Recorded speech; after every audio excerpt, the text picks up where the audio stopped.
Welcome to Squatch-D where the truth is first before all else. Join your hosts, veteran investigator, TV personality, and author Steve Kulls, and from the Kentucky Bigfoot Research Project and the Kentucky Fried Fixes channel, Chris Bennett. Sit back and prepare to take yourself on a journey with the longest-running Bigfoot podcast, Squatch-D. Here are your hosts, Steve and Chris.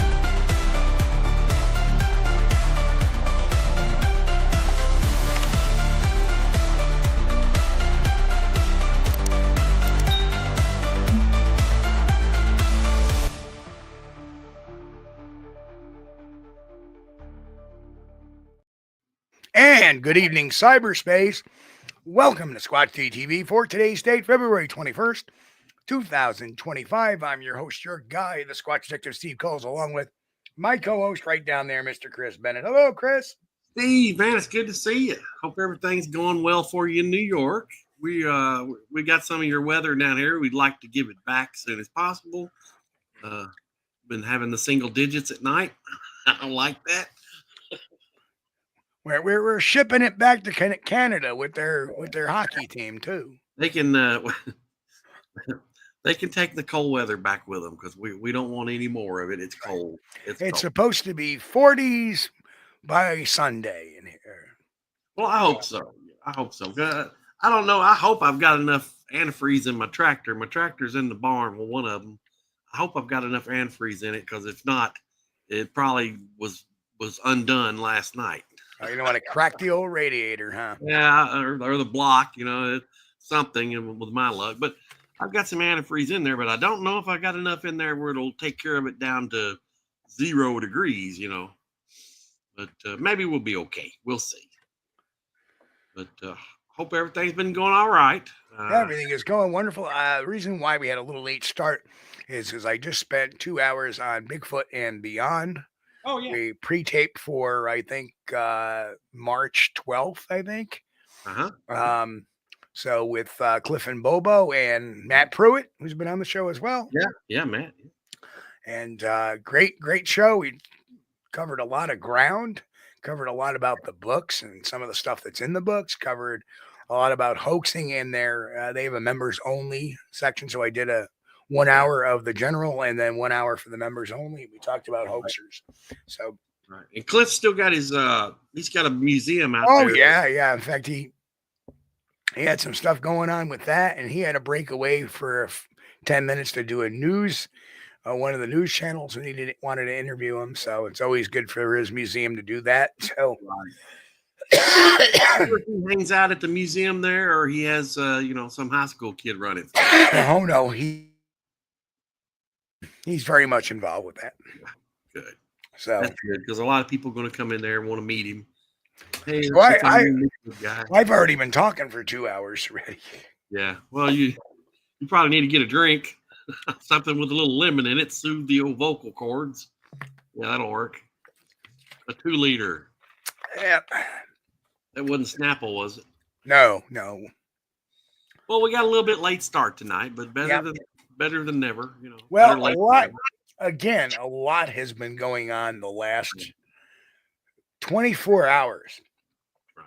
Because as you know, my mind is always spinning about this topic, especially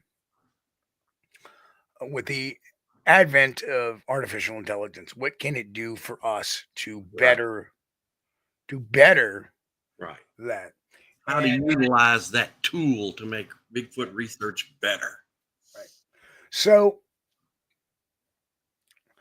I utilized a new AI tool that just got announced a couple of days ago.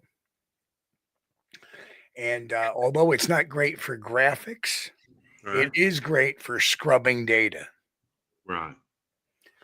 And this is where we come up with the term Bigfoot by the numbers. And I got to say, I also just wrote a scientific paper as well, basically a refutation of Flo Foxon's bear study. So that one will be coming out. But where will it be coming out? Because I'm letting everybody know the blog is back. Oh, yeah. And that's on squatchdetective.com. And now we have a log, and we're going to talk about Bigfoot by the numbers. Yeah, you're looking kind of cartoony there in that. That's right. I'm looking like I'm animated there. Yep. Oh, okay, all right. So, but we're talking about Bigfoot by the numbers, and I started running numbers on New York last night, Right. and then I ran it on New York, Massachusetts, and Vermont. Yeah. And there's a lot of key factors I asked for. We'll be looking at that tonight, and this is where artificial intelligence can help us. It can give us statistics. Yeah. And what I did this morning was I woke up like, I wonder if I can run it.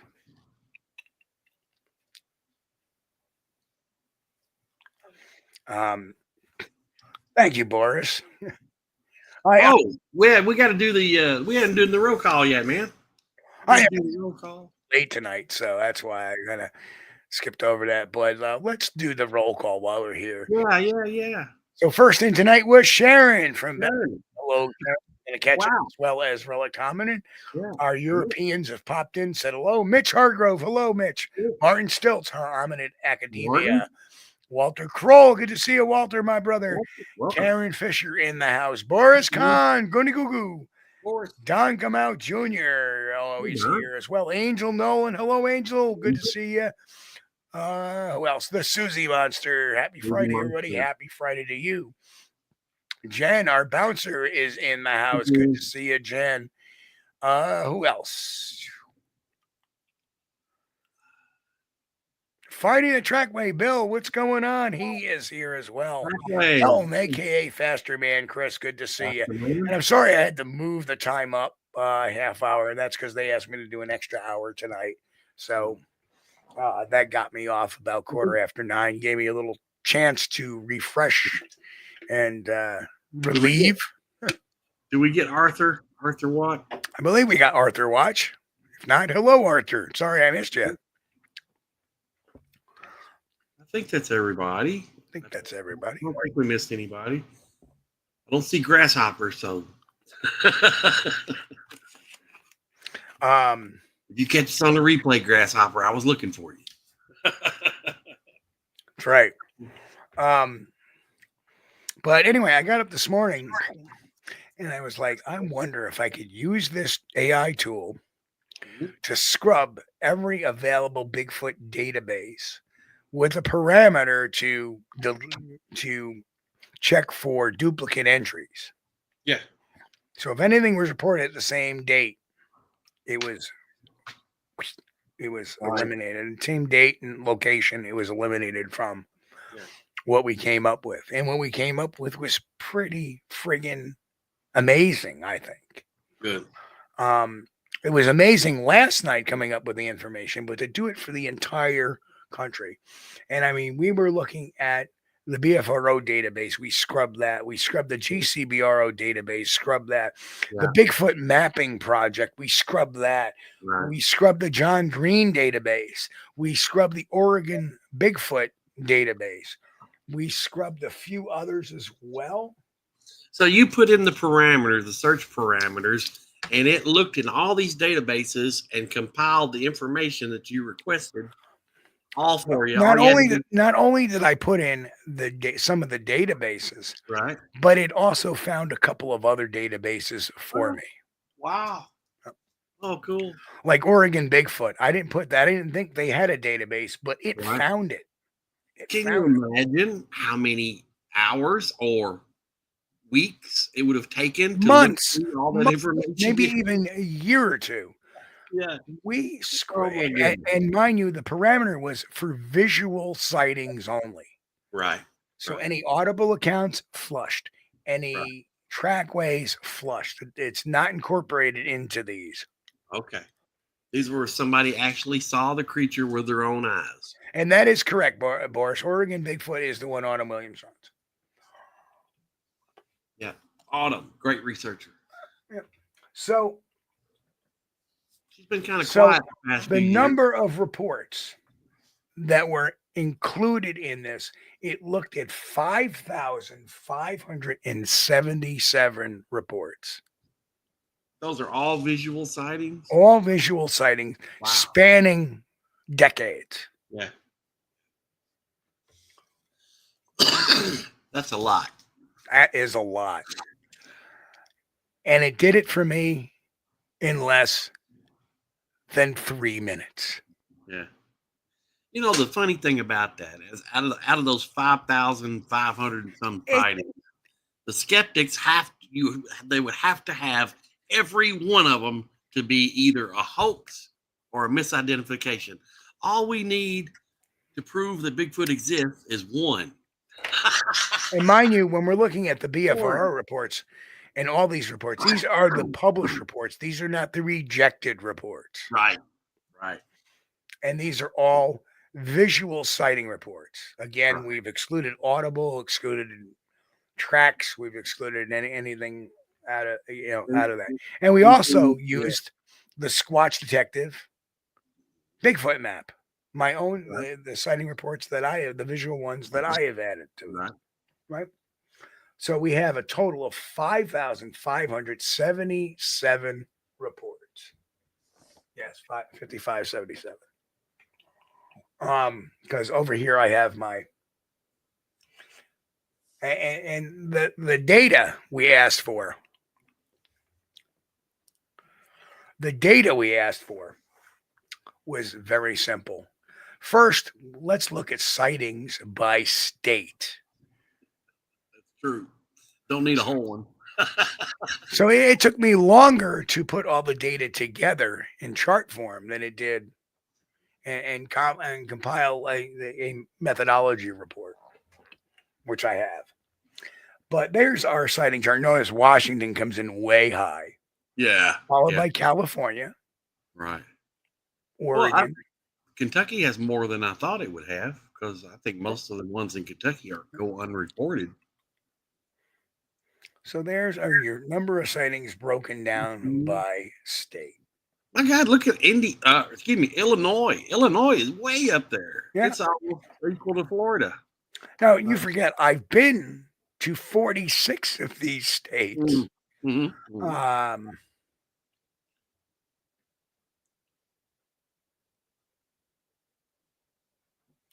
And you notice Hawaii's not on there? Oh, look at this. Jay Fritz come in strong. Thank you, Jay. Hello. Thank you so much, Jay. You're too kind. So we need to ring a bell or something when somebody does that. Thank you so much. Jay. Yeah, you know what? Let's see if we have something in our, you know what? I thought I had an applause, but it's not there anymore. I think I accidentally we'll have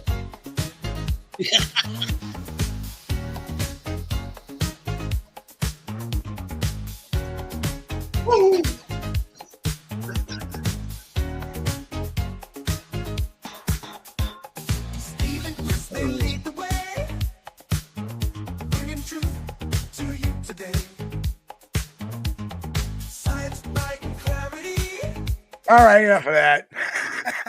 Back to business. We better quit before I hurt my back. Yeah, I mean, I can tell this is a true story. Years when I was a little kid, we were at a wedding and they were doing the hokey pokey. Yeah. Yeah, well, my mother threw her left hip out. No lie. On the left hip, she threw it right out. She ended up limping home. Oh, man. Where is Ohio? Jim wants to know, where is Ohio? Ohio is right there. It is. Yeah. I guess, yeah. It's kind of hard to see. I guess if you can make it full screen, but if you make it full screen while you're watching in the chat, then you can't see the chat. So it's kind of frustrating. Just look back during the replay and then make it full screen. But Ohio is way up there too. But what shocked me is Illinois, because I've driven all through Illinois. Now, I guess They do have some woods and stuff. Oh, they have a lot of sightings there, believe it or not. Yeah. But Illinois is way up there. Yep. And the most thing I can remember driving across Illinois is open fields of corn, basically. And they've got one section there, it's got windmills. And I mean, you'll drive along Interstate 74 for a while before you get out of the Now, windmill. mind you, I'm sure some states are underreported too. I'm sure. Yeah. I know. Like Maine and Vermont Right. seem a little bit underreported. But think about it. Maine and Vermont lack a lot of internet connectivity, or at least did. Yeah. Prior to the last 5 years. Well, I think the majority of people that see these things are rural people, and they don't want to tell the world about it anyway. Most of them. There's that as well. Yeah, you got some that maybe want to get 5 minutes of fame. One of the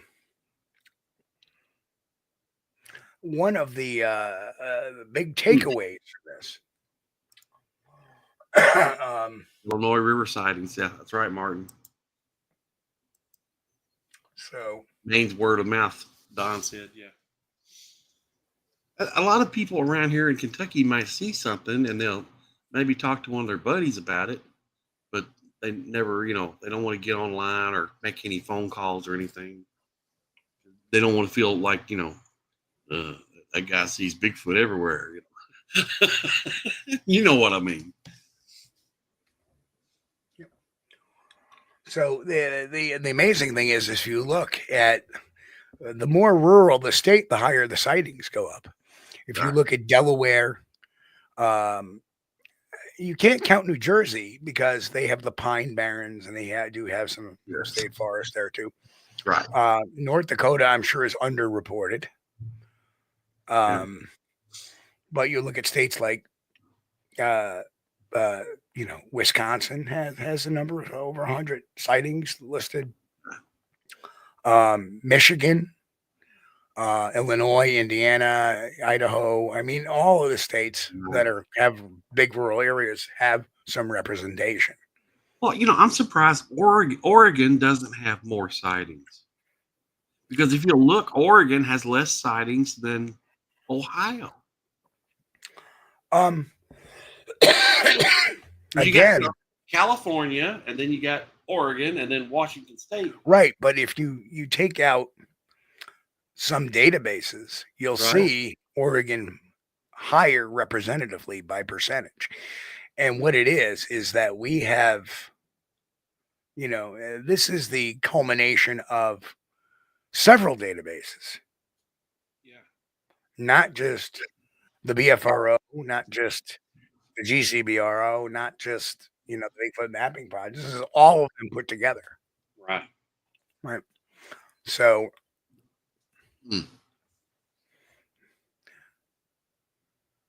so that's what makes this very interesting stuff. Sightings by month. Let's take a look at that. And we find our high sightings by month, June and July. Well, that's odd because that's not the way it is around here. But then again, this is a national basis. Right. Not now. You look at. I'm trying to find that one chart that we pulled up earlier. Oh, we look at New York. Yeah. Pennsylvania, Vermont, and Massachusetts, which is my neck of the woods, the Northeast. Right. You looked at September, October in New York is the biggest reporting month. Yeah. Same with Pennsylvania. Yeah. But you go over to Vermont and it's kind of sporadic. Right. But you look at, that's because there's a very low number of sightings in Vermont. Well, if you'll notice, Vermont reported sightings. Yeah, if you notice, Vermont in June and July is up 14.3, and then they kind of drop off during August, and then September it pops back up. But New York goes boom in September, and then October 18.3. Look at the month of September for all four of those states. Yeah. They're all high. Yeah. Right. And is it a coincidence that July and August seem to be busy for Massachusetts, Yeah. but then all of a sudden it becomes busy for New York and Massachusetts drops? So what we're looking at here is a possible, as we continue to refine this, we'll revisit this in a year, and we'll revisit this in a year later, and we'll keep revisiting this every year, because now the numbers should start to show us a pattern. Right. And if I wanted to, I could break this up by year as well. Yeah. That is neat. 17.4 Massachusetts. Well, hello to Jackson Gregory who popped in. Oops. Let me bring that up. I'll get him, Steve. There we go. Jackson Gregory says, I had one last year in Kentucky, the Saturday before the Kentucky Derby with a friend. So fast and didn't even expect it. Yeah. There you go. Yeah. Well, welcome, Jackson, and thank you for sharing. Welcome to the show. Yeah. And kick your feet up, make yourself at home. Always And, good to see another Kentucky neighbor in here. That's right. So, you look at the, the one sighting, but the national average is there.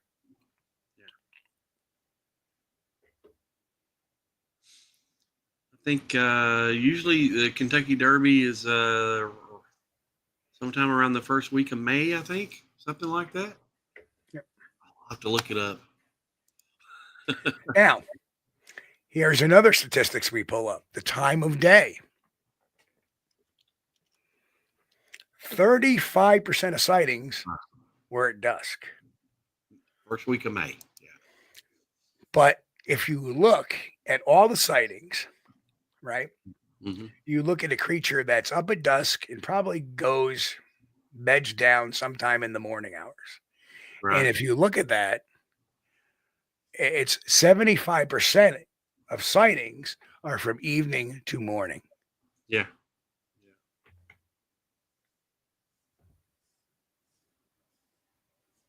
Yeah, it's kind of difficult to see them at night too. That's why I don't like to go at night, because I can't see in the dark. And I do have that night vision binocular set with the infrared. That's pretty good.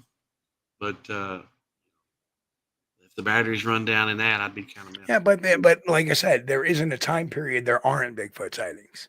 Right. And but if you look at this, it does lend some credibility that they're nocturnal. Yeah. Because think about it, from 12 a.m. to 6 p.m., we don't lurk around the forests too much. We don't drive the roads too much. It's the lowest percentage of Homo sapiens on that are up, because we are diurnal. So from 12 a.m. to 6 a.m., usually we're asleep. Right. So 15% at night is actually a pretty high amount when you think about it. That makes sense. Right. And that's probably going to be. But look at the evening number, 35%, 10% that bigger than everything else. Right. 6 p.m. to 12, 8. Well, 6 p.m. to midnight. Yeah. But my sightings have been daytime, except when I got the eye shine. But then again, if you're going into their territories, you're going to see them in the daytime. Right. Right. If you think about it, many, many years ago, people forget about this, but we've had him on the show years ago. I think before even you were the co-host of the show. I think Billy was co-host, or it might have even been Mark at the time, who was one of the first co-hosts. We had Scott Harriet on the show. And Scott Harriet actually he was with a video guy, and they actually got a video of it. And it's amazing when you actually see what they're looking at, because it's hard to tell, but then all of a sudden you're like, holy shit, that's a face. Yeah. Right. You see the eyes blinking. Right. And this is back in the 1990s, early 1990s. So forget about AI, forget about digital animatronics, forget about CGI. This is all before that time. It was taped with a VHS camera. This one was not a velvet face Muppet. This was a film. This was a film camera. Yeah, yeah. Right? VHS tape. Yeah. Which is film because it's off a tape. Right, it is. It's magnetic tape, yeah. So And that was in the daytime. But what was it doing? He was laying down sleeping and it was under a log. Right. And his partner, Scott's partner, I forget his name, was freaked out. Yeah. I mean, you're trying to talk about a guy who, and they videotaped it at the end of it, was crying about it. Was literally crying and shaking. Yeah, it's hard to know what your mind will do until you're put in that situation. The people I think. Oh, absolutely, Marty. Marty says, PM me tomorrow. He has a black belt in statistics. Oh, cool. Yeah. Yeah, and he says the preferred data here. Yep. Very good. Yep. So you can see that and leveraging AI can be a good friggin' thing if it can do stuff like this. And truthfully, I'll tell people I used Grok to do this.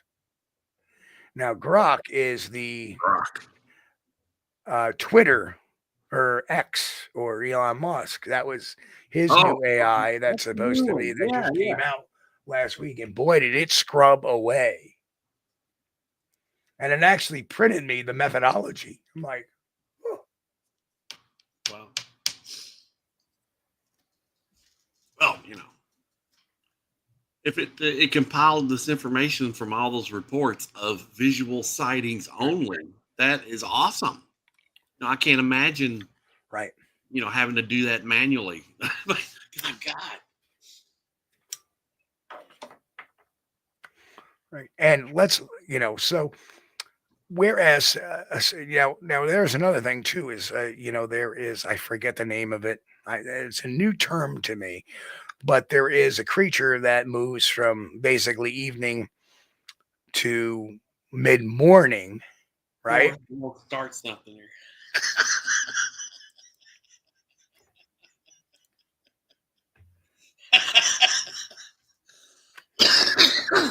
Well, we're late too. We're late too, Mick. Don't worry about it, bud. That's good to see you, though. Thank you. Now here's something else too. Sighting by weather, where weather data was available. Huh. Clear, fog, and 30% of the sightings was on a cloudy day, not even on a clear day. Clear day was tied with a rainy day. Huh. Not so much in snow, but then again, we don't move around in snow either. And fog was 20%. Yeah. Well, yeah, that's why I was telling you, we was talking about that a little bit before the show. It was either 2011 or 2012.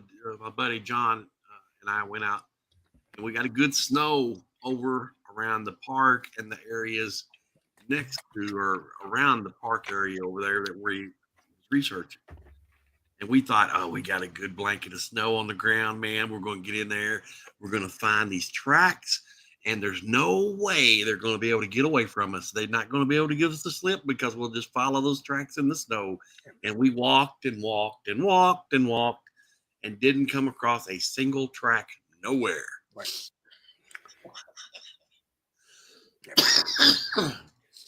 I don't know. I thought they might have went to Florida or something, or they were holed up in a cave. Now, here is the stat that I was very interested in as well. Sightings by color.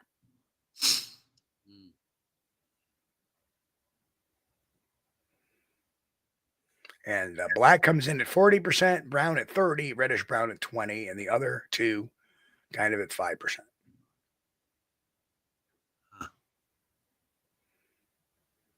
Yeah, the white and the gray. That's not very often you get a report of those. Not very often. And yet, in some areas, like in around Burkesville, Cumberland County, Kentucky, that was the ones there were white, multiple creatures. There were 3 of them, and they were all white. So Mick asked a question. Whoop, whoop, whoop. There it is. And that is the site I use right there, Weather Underground. See if I can't. Oh, the Weather Underground. You get that right? Right? And I don't know if that does Canada, but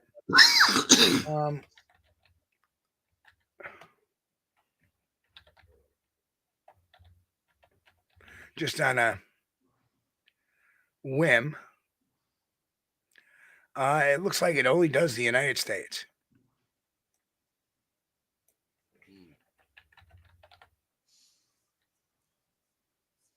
Oh, there we are. So say you want to look at the weather on July 28th, and it goes back. Look how far back it goes. Oh my goodness. Yeah. 2004. Yeah. View. Let's do that. And there was the weather for that day. And what it'll do is, besides the nice ads over there, oh, it's cold at night. Wow, look at that, 60s at night. Gives you wind speed, windy too, right? Gives you the summaries. What was the high? High temperature was 73. July, the high was 73. Yep, and this is in Fahrenheit. Yeah, Vancouver's pretty far north. Yeah. Now, watch this. This is the also cool time. It tells you what the moon was. It was a waxing gibbous, what time it rose, what time it set. Gave you the nautical twilight, astronomical, civil twilight, actual time, sunrise, sunset. And then it gives you an hour by hour daily observation and a lot of ads. Well, that's good. So that is what I use. Yeah. Wasn't it a terrorist organization? Yeah, that's what it was, man. That's what I was thinking. That's what back in the 60s, I think, or early 70s, that's what's going on. Believe it or not,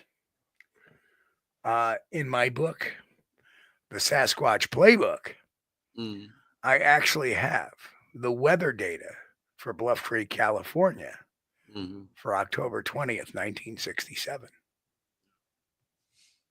I have the data for that whole week. So data is so, I mean, you can pull data up so. Oh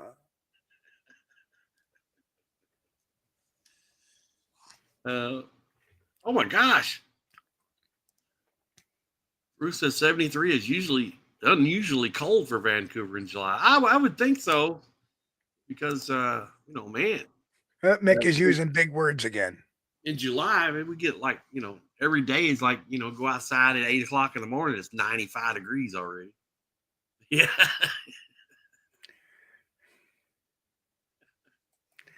Well, that comment was not shallow nor pedantic.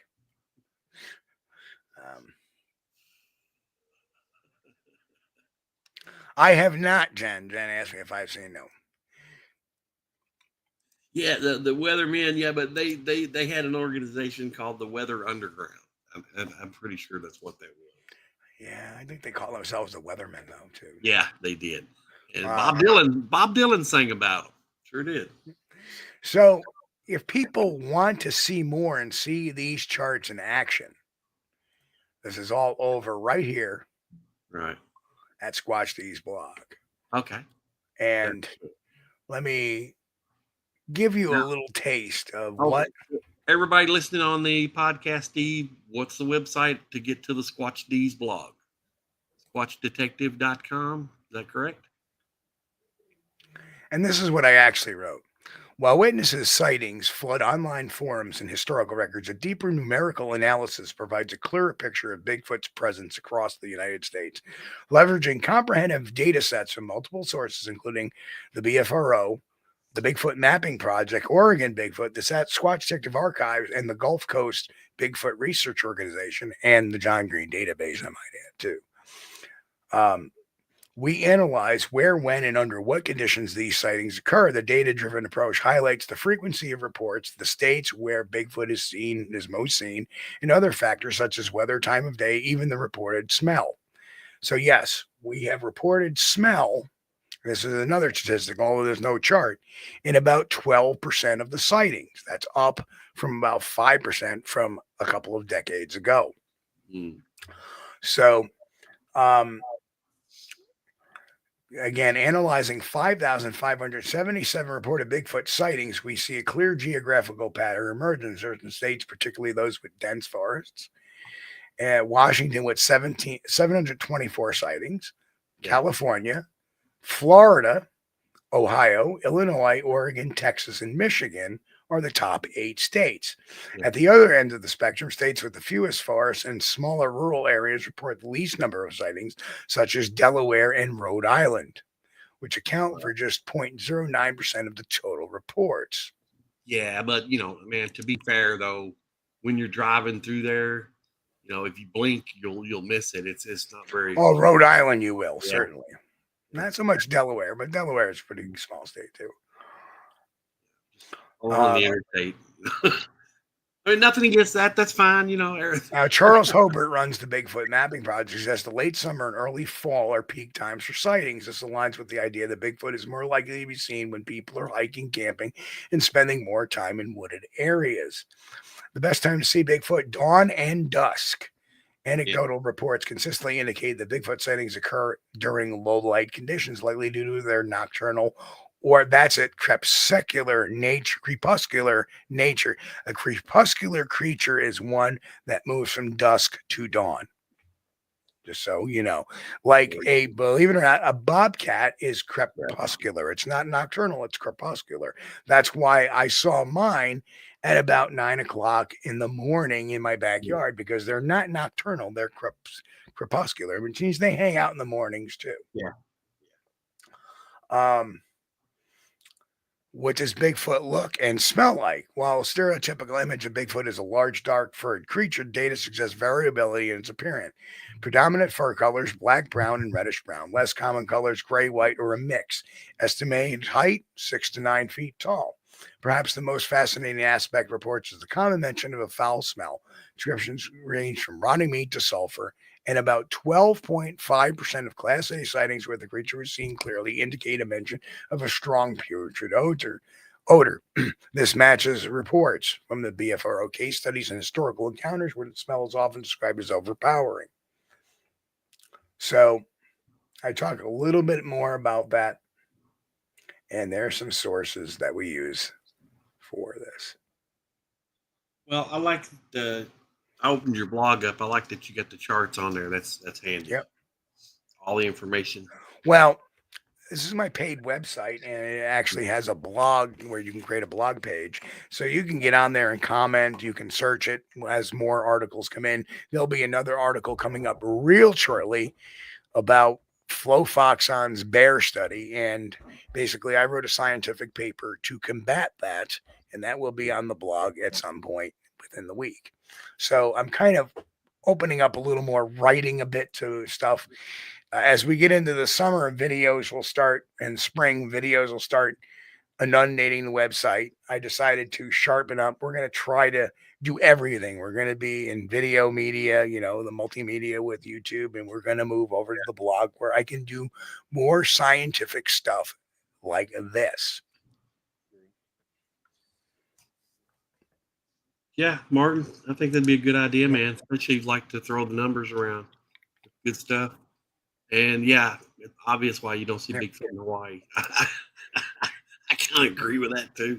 Australia is an island too, but oh boy, is it bigger? Wow. Well, I'm surprised. And there's Grasshopper. See, we mentioned him earlier when he wasn't here. Now he's here. No, Stetson, not Old Smile. How about High Karate? Oh no, man.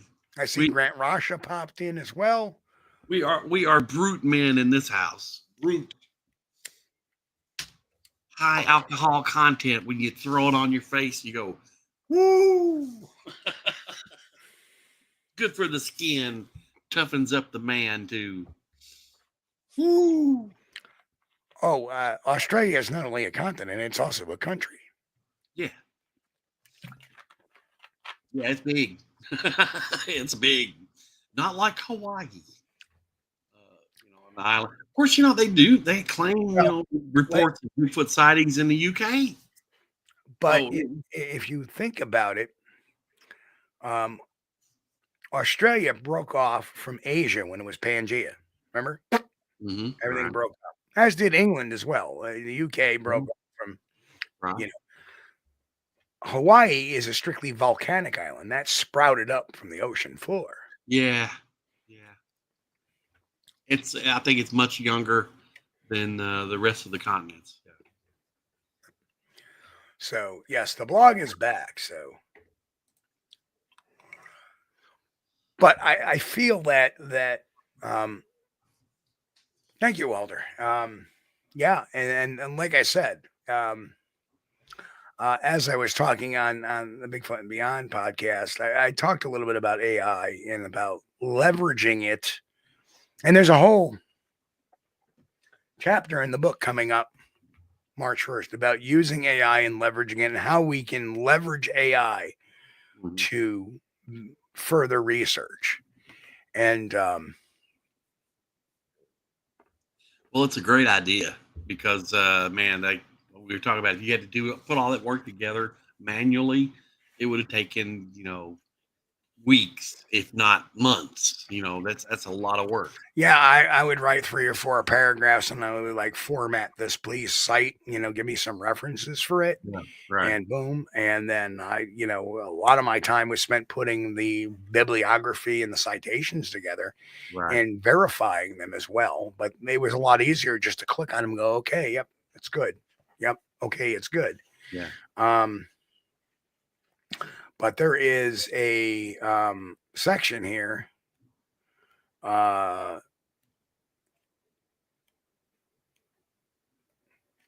Where is it? Leveraging artificial intelligence in Bigfoot research, a technological paradigm shift.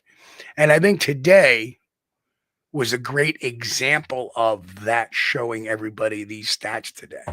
Right. I'm doing it right now, and it's because I have been so driven by AI and how innocuously it started with enhancing the channel, right? With imagery and videos. If anybody watches the intro video, you see the graphics now move, the Bigfoot move in the Yeah. graphics, right? Yeah. So if anybody hasn't seen the intro, watch the intro. The Bigfoot now takes off and walks, and it's amazing how we bring the pictures to life. Yeah, it's kind of frustrating though because the second one he's all the time he's walking behind the Squatch Detective logo. But I like that because it kind of adds Yeah, to that mystique. he's hid. That's right. He's hid. That's true to life. Now, Mick asked me, what tools do I use? It depends on what I'm doing. Charts, I use ChatGPT. Data scrubs, I use Grok. Looking at scientific documents, I use Claude AI.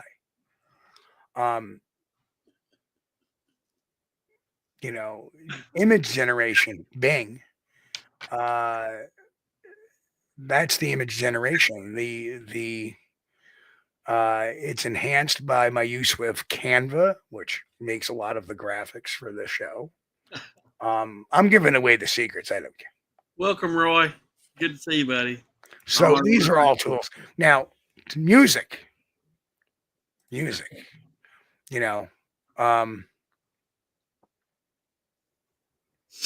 Let's see, music.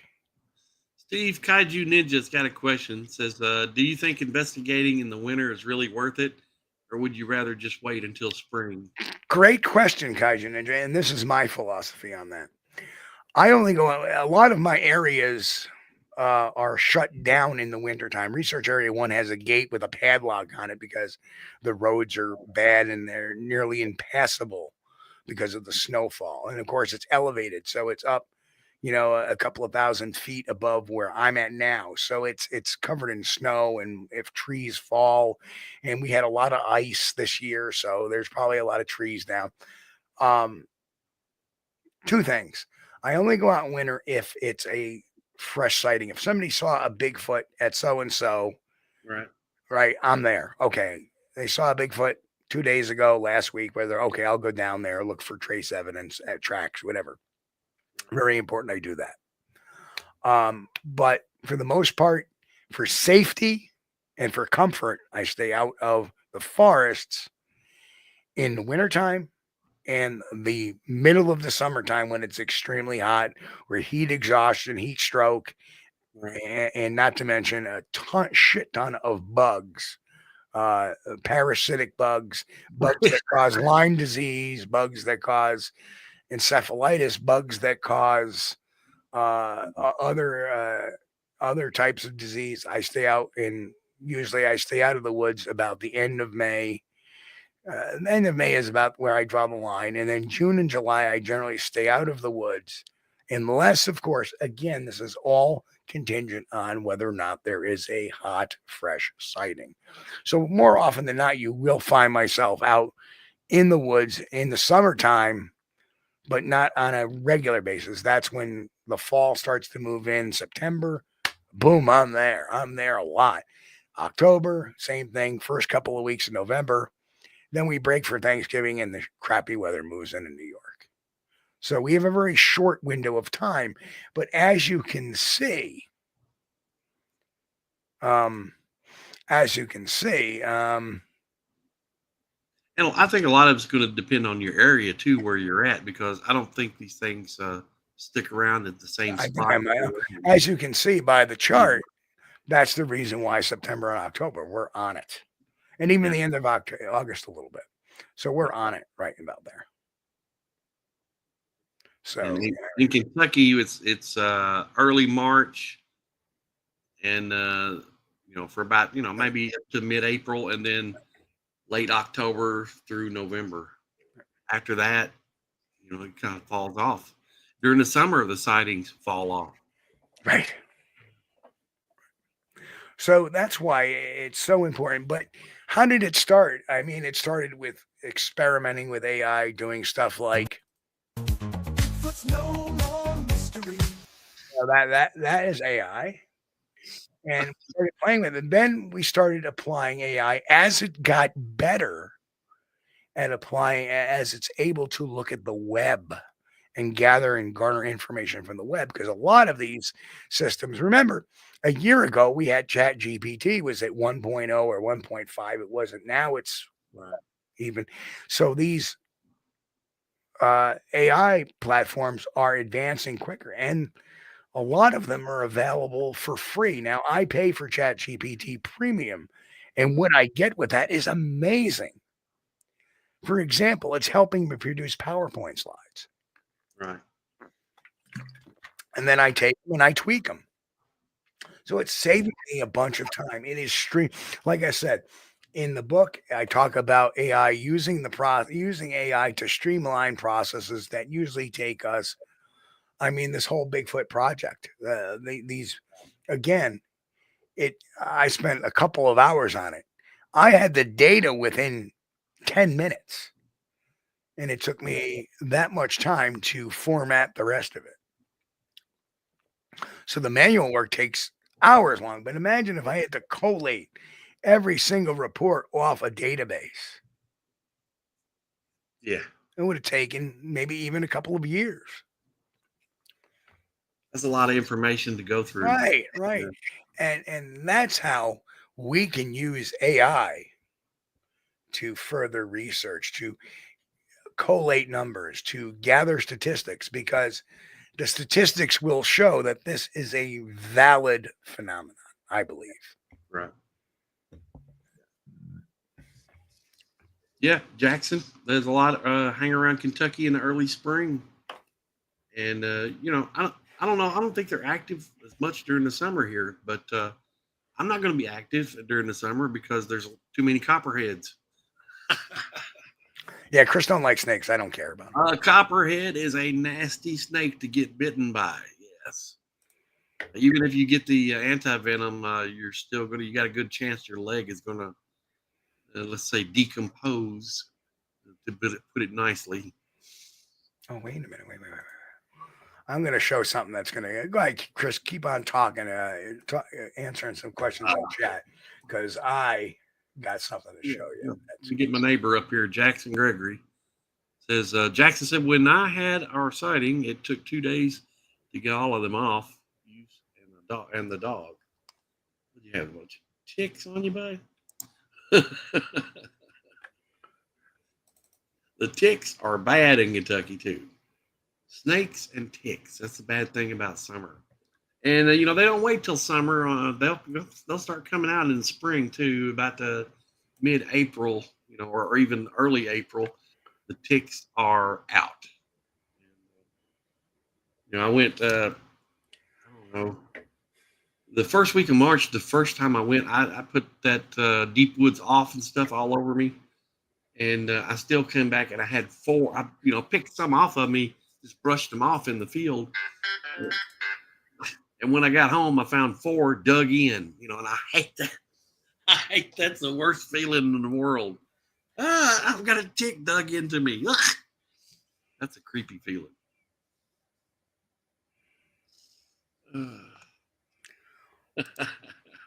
Oh, there it is. Yeah, I'm trying to Steve, next time you go golfing with Chris, tie a rubber snake to him. It's a fish line. No, I'm not scared of snakes. It's just I don't like them. I think I don't. If you have a non-poisonous snake, well, I don't really love handling them or anything, but I'll pick one up.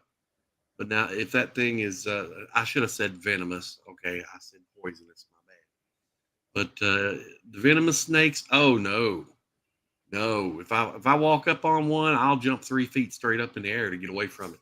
Yes. Yeah. And I'm not ashamed of it one bit. It never fails how you can never find something when you really flipping want it. I found it. I found it. There it is, Chris. Oh, that's a pretty snake. What is it? What do they call that? A golden boa? Is that? I think it's a boa constrictor. Yeah, I can't remember. He's pretty. But yeah, those can bite you, but they don't inject any venom or anything. So, but that don't mean that I like them. No. Remember one time I was doing some work in my sister's house, some construction work. She was having me and my dad were kind of building the walls in her basement, kind of making a house downstairs. Yeah, as you can see, snakes do not bother me.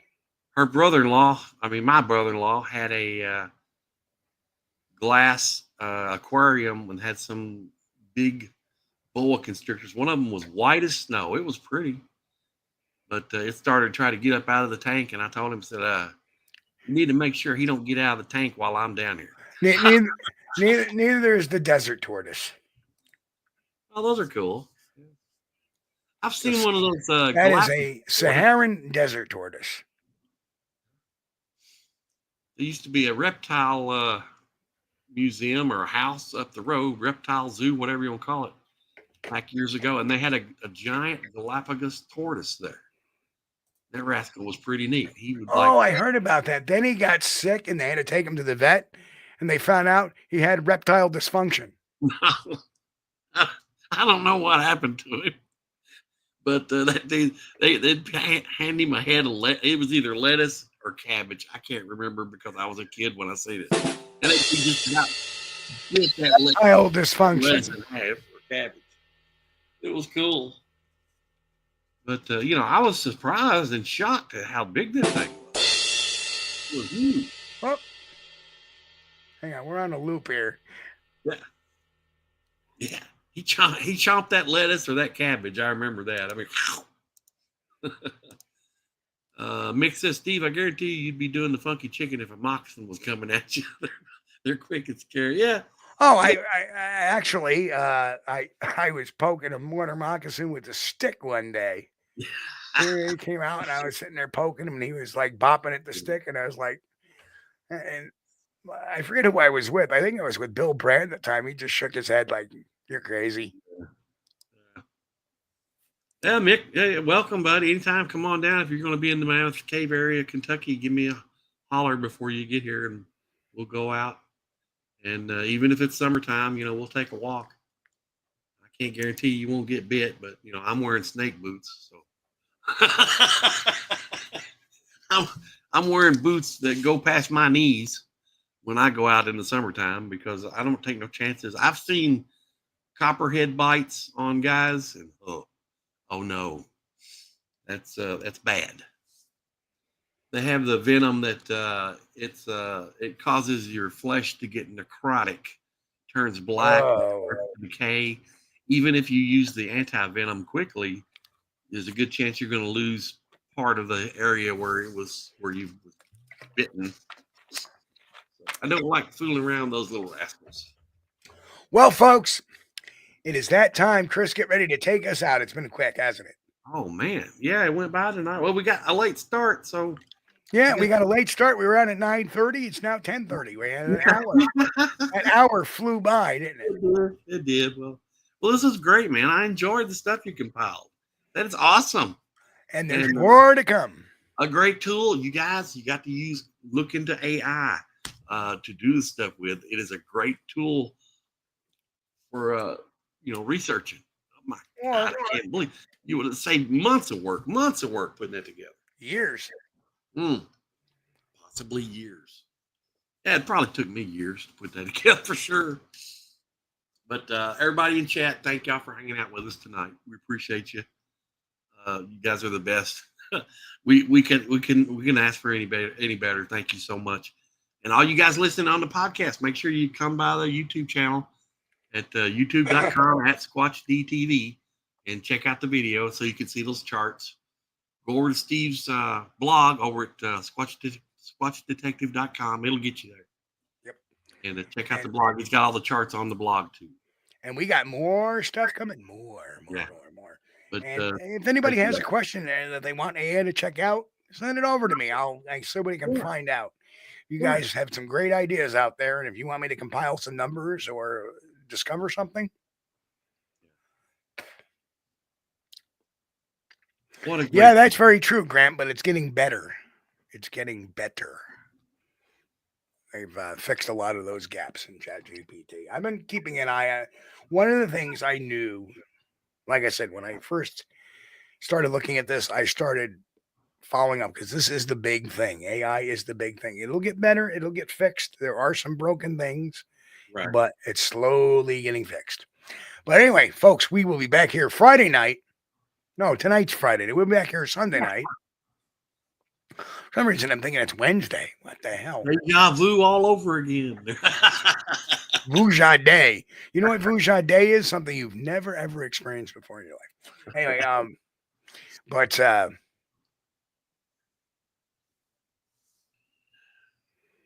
yeah.